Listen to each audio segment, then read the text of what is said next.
You're listening to the Autism Weekly podcast. Each week, we share community voices and bring light to stories that increase awareness, acceptance, equity, access, and inclusion. If you haven't already, subscribe to join the Autism Weekly family. I'm your host, Jeff Skibitsky. This week, we're joined by Dr. James B. Adams, a President's Professor at Arizona State University and leader of the Autism Asperger's Research Group. As a father to an adult daughter with autism, Dr. Adams has dedicated much of his research to uncovering biological causes and innovative treatments for autism. Today, we'll explore groundbreaking work on the gut-brain connection, including a new diagnostic urine test and microbiota transplant therapy, MTT, which has shown promise in improving gut health and autism symptoms. Welcome to the podcast, Dr. James B. Adams. Thanks, Jeffrey.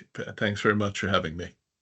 Well, I'd love to give all of our audience a little bit of a background because oftentimes is that the work that we're doing is driven by our passion. It's driven by things that are important to us. And maybe you can give us an understanding of what drove you to really dive deep into that gut-brain connection or even just autism in general. Sure. Well, because I have a daughter with autism, diagnosed 31 years ago, and we were told, severe autism, severe intellectual disability. She couldn't talk, didn't understand what was said to her. And so that was a real challenge for us. But my wife and I were just determined to love her and accept her as she was, but at the same time, try to give her as much help to reach as much potential. So still at age 5, she couldn't talk. She'd take me by the hand to the refrigerator, couldn't even point to what she wanted. So she'd say, I would say drink, she'd say cuh, and then slowly over a few years with ABA, we built it up to want drink, I want drink, please. And then we began also looking into many nutritional and biomedical interventions, and those slowly, gradually helped. Finally, at age 12, she was able to say meaningfully, I love you. And that just was such a blessing. But we also then began realizing more and more about the biological nature of autism and the causes of it. So I began a study of a vitamin mineral supplement for children with autism. It was surprisingly successful. So we went on to do several more studies of that.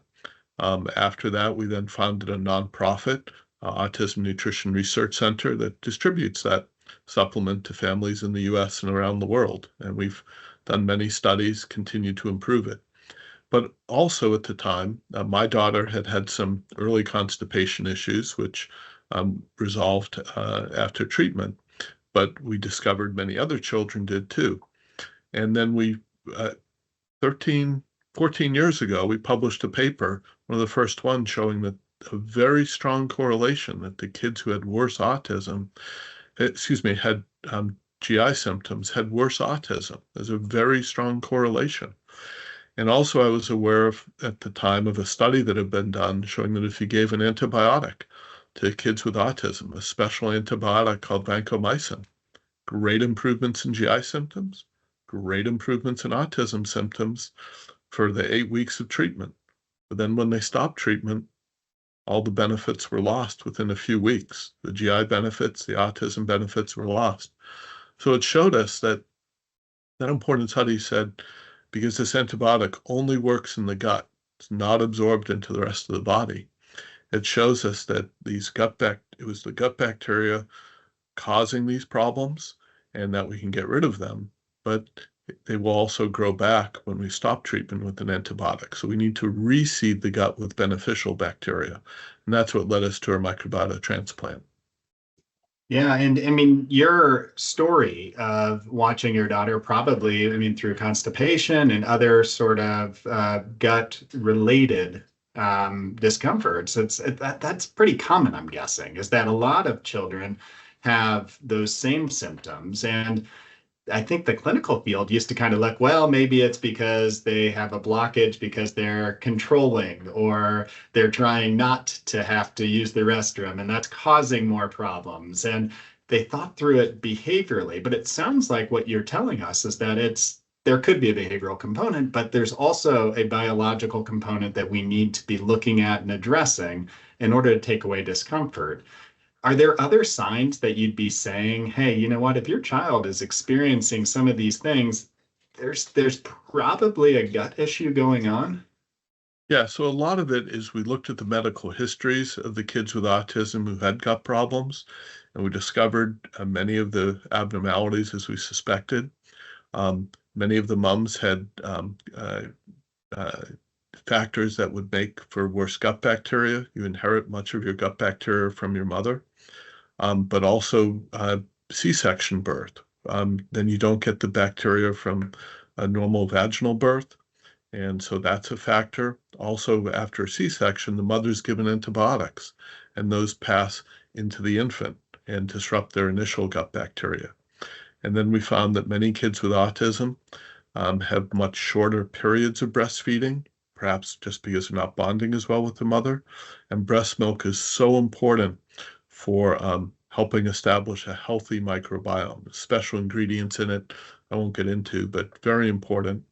And then one of the biggest factors is high use of antibiotics. When my daughter was young, she had constant ear infections. We were told by the doctors, well, just give another round of antibiotics. Well, after 12 rounds of antibiotics, finally put in ear tubes, but that had devastated her gut bacteria. And that's what we've seen in many other children as well. And then also just poor diets. Most Americans don't get nearly enough fiber, and fiber is so important for feeding certain bacteria that produce a substance called butyrate to feed the gut. So basically, those are the historical the medical history issues, which can give you a clue that your child may have some serious gut problems. But the simplest thing to do is we just tell families, look at your child's poop. If it smells bad, if it looks bad, it is bad because roughly a third of the stool is gut bacteria. And so, unfortunately, most people don't ask you, so in the morning, over breakfast, so how was your poop today? That's not a common discussion. So many families, when we tell them, go and evaluate your child's poop, keep track of it for every day for 2 weeks, and they'll come back and say, wow, I had no idea my child had these bad stools, foul smelling stools. I had no idea they were only pooping once every 4 days. Um, and so your gut is 28 feet long. So that can, in many cases, be filled with stool. And that causes a lot of pain, a lot of discomfort. And if you've had that for months, you're not going to talk about it every day. It's just part of your life. It just makes you feel bad and causes pain and discomfort. So that's half the story of the obvious symptoms and obvious aspects of medical history. Yeah, and those are things that we can be aware of. And those are the things that, if you know that there's risk conditions and you went through those initially with birth and with the kind of the delivery method and everything like that, then you know that there is probably a heightened increase for the need to be able to at least observe and potentially intervene. And then you're obviously going to be watching for any sort of behavioral sort of components. I mean, if your child's holding their stomach, or if you can kind of see is that they're constantly in discomfort or pain, we should be attuned to that. And then being able to track the stools, track what they're eating, and track, how that's responding within their system, it becomes very important. What are some of the symptoms that are relieved when the bacteria is doing its job correctly? Because there are some very clear symptoms that are associated with autism, whether it's behavioral, social, communicative, even cognitive. I mean, which components are affected directly by that gut-brain relationship? Yeah. So initially, we thought it was mostly just the pain, that it was the pain. Imagine how miserable you are if you have diarrhea for a day. Imagine you have it for weeks, months, years, decades. It's surprising in our medical histories of adults with autism, we found in those with GI symptoms, almost all the GI symptoms had occurred in infancy. And in our study of children with GI problems, almost always the problems began in infancy and continued on. So initially we thought it was just the pain and discomfort, and then also some anxiety. When I poop, If you have been constipated for several days, then you may have a very large poop, you may have a very hard poop, and that can be very painful. And that can create a very bad cycle where then you don't want to have a bowel movement, and then it gets worse, even worse the next time. And so that causes a lot of anxiety, I think. And also then you may not want to move very much. You may want to twist your body in certain ways, so that can be a clue. But now we've discovered it goes way beyond there. Now we've discovered that these gut bacteria and yeast, and we should talk a little bit about yeast, but the gut bacteria and the yeast produce these very nasty toxins. And these toxins generally influence either your serotonin system or your dopamine system. And so serotonin and dopamine are two of your major neurotransmitters, and they're very important in affecting your mood. So are you happy or sad? Are you irritated? Do you have anxiety? Do you have depression? Do you have bipolar? Do you have OCD? All very much affected by those neurotransmitters. But also they affect your learning and your memory and your cognition. So I'm going to give you what you may think is a surprising answer, but 13 years ago, we showed in our first study that kids with worse gut problems, all of their language, their social interaction, their behaviors, all correlated strongly with their gut symptoms. And so almost all the core symptoms, the repetitive behaviors, but also many of the comorbid symptoms in autism, seizures, anxiety, depression, irritability, sensory sensitivity, those all we think are related to gut problems in roughly 80% of kids with autism. The reason I say 80% is 40% have obvious gut symptoms, but roughly half of kids with autism have a hidden yeast infection. And the only obvious symptom is worse autism symptoms. The yeast don't cause gut problems, but they release toxins that affect you. A simple example is alcohol. So alcohol is produced by yeast, it's fermented, and it has obvious effects on mental function. It can make your speech slur, make it hard to concentrate, disrupt your emotion regulation. So many neurological effects. But yeast in your gut can produce a lot of much nastier toxins that are 100 times more toxic. So the bottom line is that a simple way to say it is that we have good evidence that about 80% of kids with autism are essentially drunk on the very toxic metabolites from their gut. And yeast metabolites, bacterial metabolites, they're affecting them. But the great news then is when you take that drunk out of the bar and let them detox after a day or two, they can improve. And that's what we're finding too. If we can cut that cycle, we can improve. Yeah, I mean, and it's an interesting way to be able to conceptualize it, because when you're talking about any sort of behavioral health treatment, when you're talking about any diagnostic or any developmental treatment that's in place, the first thing that you're looking to do is rule out anything medical. And if you're not looking at the full body and how that's affecting the child, is that you're always going to be behind the line. You're always going to be playing catch up because, the biological components are going to keep you from being able to access education. It's going to keep you from being able to access other therapy. So being able to develop new skills has got to be much harder. And it's something where it's going to stunt that opportunity for somebody to be their best selves, to be able to develop and to achieve their goals and their skills and their dreams that they want to be able to do because their body's not allowing them. When you're talking about the treatment, and you had mentioned historically, is that there is for a lot of the pains that were occurring for the autistic populations, that antibiotics were used, whether it's ear infections. You had mentioned a clinical trial where short-term antibiotic use was utilized. But antibiotics, of course, can't continue for perpetuity. So how is this treatment different? What is MTT, and how is it more natural to what the body should be doing in lieu of using something that maybe is going to contribute to long-term deficits, like an antibiotic, if you use it too frequently or too long. Right. So that's the issue is we're not recommending use of antibiotics by themselves. A national study by the Autism Research Institute of 27,000 families found that on average antibiotics worsened symptoms, not improved them. And that, as I said, I think overuse of antibiotics is a major contributing factor to these gut problems in autism.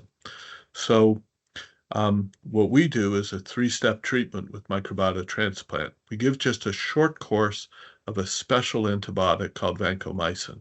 It's special because it's not absorbed into the rest of the body. So that makes it very safe. It won't affect kidney or liver function because it just stays in the gut. It's broad spectrum. It kills off a lot of harmful bacteria. Unfortunately, it kills off some good bacteria as well. So that's why just giving it will help temporarily, but then the bad bacteria will just return. So we then follow it with a bowel cleanse to remove as much remaining bacteria and stool from the person as possible. So there's less to reseed the gut. We can't completely clean it, but a bowel cleanse, just like you'd have for a colonoscopy, to really clean out the person helps. And then giving our microbiota, which are from super healthy individuals, the top few percent healthiest Americans, and that makes a huge difference in reseeding the gut. And then those gut bacteria slowly adapt to the person's diet, and then over time, slowly, it's a very gradual process. Usually after 5 to 8 weeks, we see a gradual improvement in GI symptoms. Then a little bit later, some gradual improvement in autism symptoms. What surprised us is that when we finished the study, we were excited. Our first study, we were excited. We saw those improvements, 80% reduction in gut symptoms, 25% reduction in autism symptoms. Then we held our breath and waited 8 weeks and checked up with everyone 8 weeks after treatment had stopped. The benefits were still holding. So that was great, totally unlike just the vancomycin alone. So we published the result and thought we were done. And then a year later, 3 different families came up to me and said, Professor Adams, my son's continued to improve after treatment. So after the third parent told me that, we finally listened and did something rarely done in science. We followed up with every family 2 years after treatment. And to our surprise, we found, sure, most of the GI symptoms had continued, but the autism symptoms, the parents just said, my child was better able to learn and was better able to learn language and social interaction and behavior. And slowly and gradually, they were improving more and more. So now our expert autism evaluator said it wasn't a 25% improvement, so 47% improvement.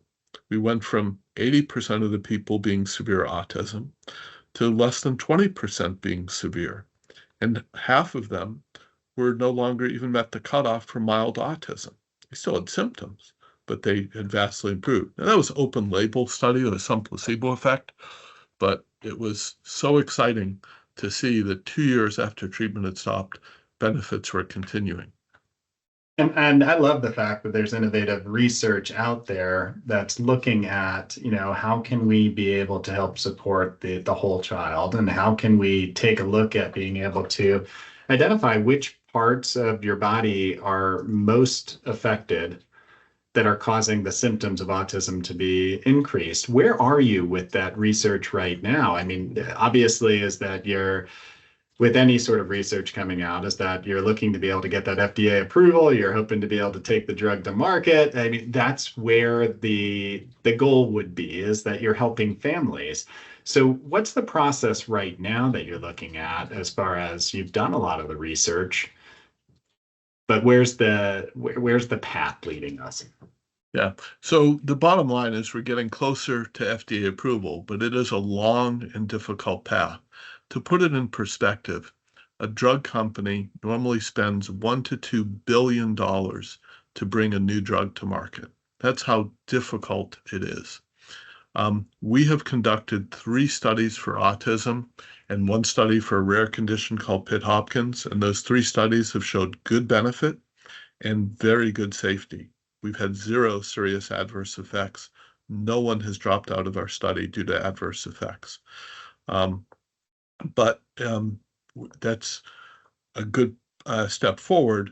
But with the rare condition I mentioned, Pitt-Hopkins, we're now doing one more study, a second study, and the FDA has granted us orphan drug designation and pediatric rare disease designation. That means we just need one more study, with which we're doing now, to get FDA approval for Pitt-Hopkins.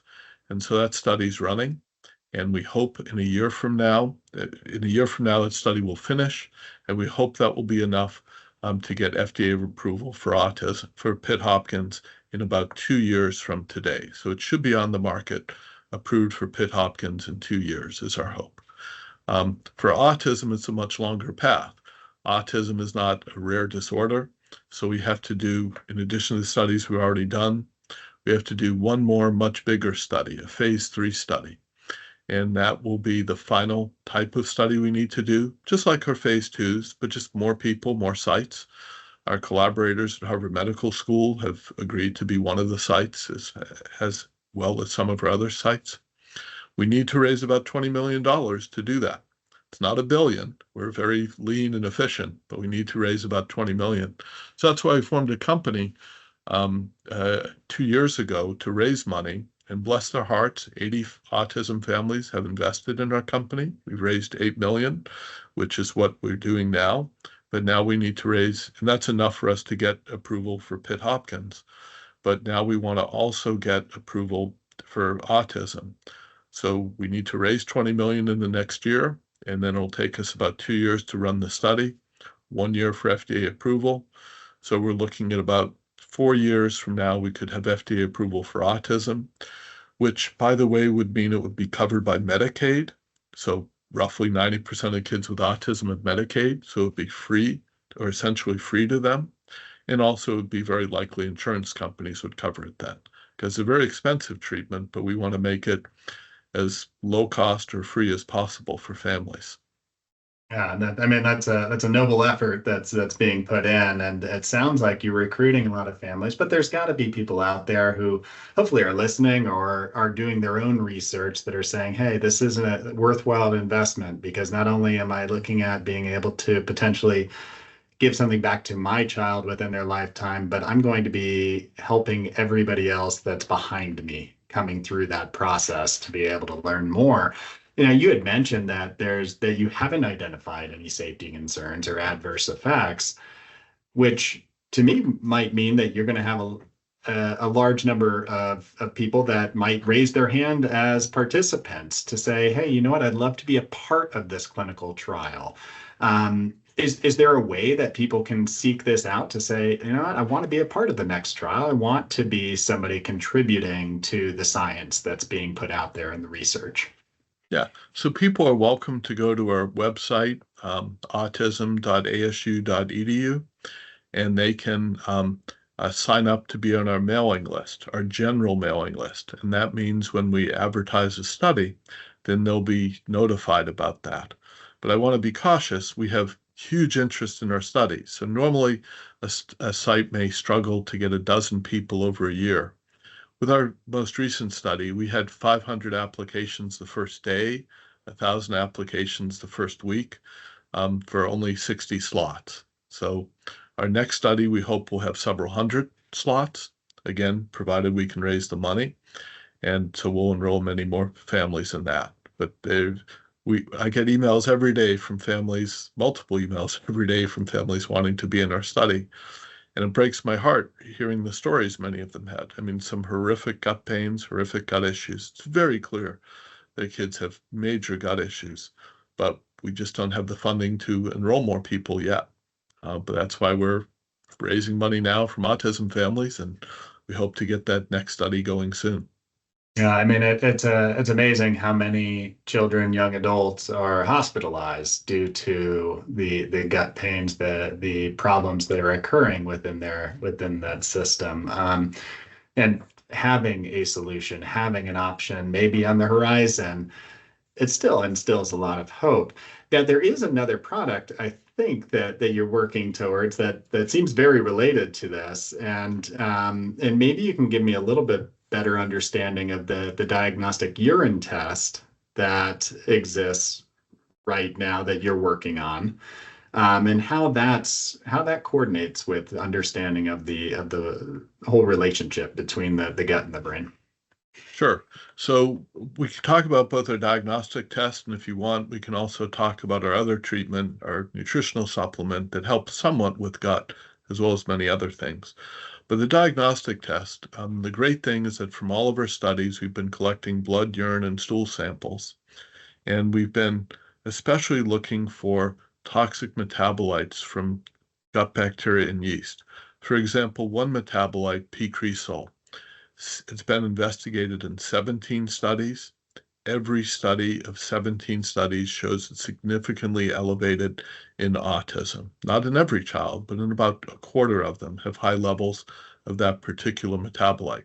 And we just had our paper on that accepted. We just wrote a review paper on it. But also there are other toxins as well. So that one affects dopamine. We just published a month ago another paper on indoxyl sulfate. All 6 studies show it's elevated in kids with autism in a subset. That one affects serotonin. So basically, some of these metabolites affect serotonin, some affect dopamine. We've identified up to about 30 metabolites. So some kids have one, some kids have others. But these metabolites are very toxic. P-cresol, when they put it administered to animals, it causes autistic symptoms in animals in 3 different studies. The exciting thing is that in one of the animal studies, they then treated them with healthy gut bacteria from a healthy mouse, and the mouse recovered from their autism symptoms. So if it works in animals, it's no surprise it's working in humans.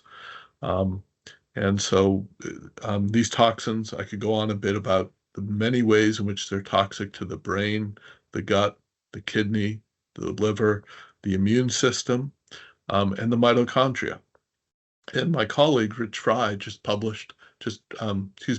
a talk last week showing that, and he's really the world's expert on mitochondria and autism. And he led our study for adults with autism. And he showed that in the group that received microbiota transplant, they had big improvements in mitochondrial function. That's incredibly exciting. That's the first study I know that shows we can improve mitochondrial function, a problem in about half of kids with autism, with it. And we've previously shown that in our study with Pitt Hopkins, those kids have really severe mitochondrial problems, and we got them halfway towards normal from microbiota transplant. So anyways, coming back to the diagnostic test. So we measure about 10 different metabolites now in the beta version, and we find that most kids, about 80% of kids with autism, have extremely elevated levels of these metabolites. So that extremely elevated, meaning above that of any of the 50 typical kids in our reference range. And sometimes they're 10 times higher, sometimes 100, sometimes 1,000 times higher than in typical kids. I mean, it's absolutely dramatically different. And so this test is now commercially available through our collaborator. We license the test to them called Analudos, and they're in the UK. So it's just a simple urine test. Just pee in a cup, put it in a tube, mail it off to our collaborators in the UK, and in a few weeks you'll find out, do you in fact have gut infections? Is it bacteria or yeast? And that can be very helpful as clue. We also look at some other things. They also look at gluten and casein, so it can give you clues if a gluten or casein diet might be helpful to you. So that's kind of a short answer. I can give more info if you want. No, it gives us some direction as far as, there are a lot of treatments that are being looked at right now. There's a lot of ways for us to be able to analyze and evaluate and even diagnose specific gut conditions. And the research is out there. Obviously, with any research, it takes funding, it takes resources to be able to get to that next level. And we all have a role in being able to contribute to that. But the fact that we're looking at these things, that we're evaluating them to be able to create a holistic treatment package so that we're targeting all those components instead of relying on one treatment, is that we're looking at everything that we could help to enhance somebody's life. I find all that amazing, and I think that that's exactly what we should be doing. What advice do you have for families right now? Is that there's so many families out there where their child has, like you said, 80% of children with autism, is that where they're having gut-related issues, and there isn't always an immediate access point. Is this something they should go and talk to their doctor with almost immediately so that they're solving it before it's a problem? Yeah. So let me answer that in a couple ways. And the first thing we recommend doing is just look at your child's stool for several days in a row and get a sense, are they constipated? If they are, removing that constipation is important, because the longer the gut bacteria are in the person, the more fermenting they're going to do, the more toxins they're going to produce. It's like making wine. The longer the wine ferments, the higher the proof. And so, first of all, encouraging trying to reduce constipation by making sure they're getting enough liquids. Physical exercise is really good to help move your bowels. So that's important. Checking what sort of foods are problematic. Some foods can be very constipating. On the other hand, eating lots of fruit and vegetables can help improve motility. Prune juice, eating prunes can really loosen bowels. So those are some basic food things you can do to begin with. It's not going to remove the infection, but it'll help reduce the effect of the infection by getting those toxins out faster. In the cases, but also again, half of kids with autism have a hidden yeast infection, and the only way to know it is that is by doing the test. A typical symptom is if a child just becomes very giggly, if they're just laughing for no unknown reason. They're drunk. Okay, they're drunk on their yeast metabolites, and that's often a good clue. If they have a bad reaction to sugary diets, sugary foods, that's a major clue. The great news is there are antifungals out there that they can use, but they're by prescription. So you need to have a test for these yeast infections. And this is a very novel idea for most mainstream physicians, but we now have a test that you can see, do you have a yeast infection? And if so, get an antifungal. According to the Autism Research Institute and their survey of 27,000 families, of all the medications they looked at, the most effective medications, according to those 27,000 families, were the two antifungals, nystatin and diflucan. They were rated higher than any psychiatric medication for treating autism. And they're very safe. Nothing's perfectly safe, but they're generally very safe. The thing about these antifungals is they'll kill off the yeast, but then it's very easy for it to regrow. So many physicians have told me they need to also go on a low sugar, low starch diet that would feed the yeast. And so often that combination is needed, and multiple yeast treatments may be needed. But at least now we have a test to know it. So those are some great things to do. If I can talk just briefly about our micronutrient supplement. So we developed this special vitamin mineral micronutrient supplement. One of the key ingredients is sulfate, that 90% of kids with autism have a major nutritional deficiency of sulfate. So it's well known for 20 years in the scientific literature that most kids with autism have extremely low levels of sulfate. And sulfate is needed for several things. It's the fourth most common mineral in your body. So calcium is number 1, sulfate is number 4. But it's almost never given as a nutritional supplement because almost no one has a sulfate deficiency, except 90% of kids with autism. Sulfate helps lubricate the GI tract to help you keep from being constipated. And very importantly, it detoxifies many of those yeast and bacterial toxins. So you can have your child just take an Epsom salt bath, because Epsom salts are magnesium sulfate. And our research studies have shown that it's a very great way to get sulfate into the body. Or our vitamin supplement. It's the only study to show that we can increase sulfate in autism is our nutrient supplement. It contains MSM, which it's a long name, but basically it's a great source of sulfate. And our data shows very clearly it greatly increased sulfate levels. And those sound like some very simple solutions for being able to alleviate some pretty large problems. So where can folks go to learn more? I mean, this is a subject that there's not a lot of literature out there, not a lot of people talking on a regular basis, and our listeners probably want to know where those resources are. Yeah, so they can go to the website for our company that's funded by autism families. It's called Gut Brain Axis Therapeutics.com. And on there, I've recorded several videos, some short videos, just saying here are the standard treatments that can be used to try to treat gut problems, and here are the more advanced treatments. So we also did a study, the largest probiotic study ever done with a couple hundred kids with autism, showing some benefit from certain probiotics. The meta-analysis, another group published a meta-analysis study on probiotics showing that they may have some small benefit in autism, but generally it's not the single strain, it's generally the multi-strain. The way to think about it is a normal person has about 500 species of bacteria in your gut. Probiotics only have a few percent of those. So most probiotics have 1 to 10 species, and generally the wrong species, the species that grow in milk, not the ones that grow in your gut. But they can have a little benefit. But again, most of them are the wrong species. They're aerobic bacteria. You mostly need anaerobic. But anyways, going to our website, we have brief discussion there of treatments for constipation, diarrhea, the simple things you can start with.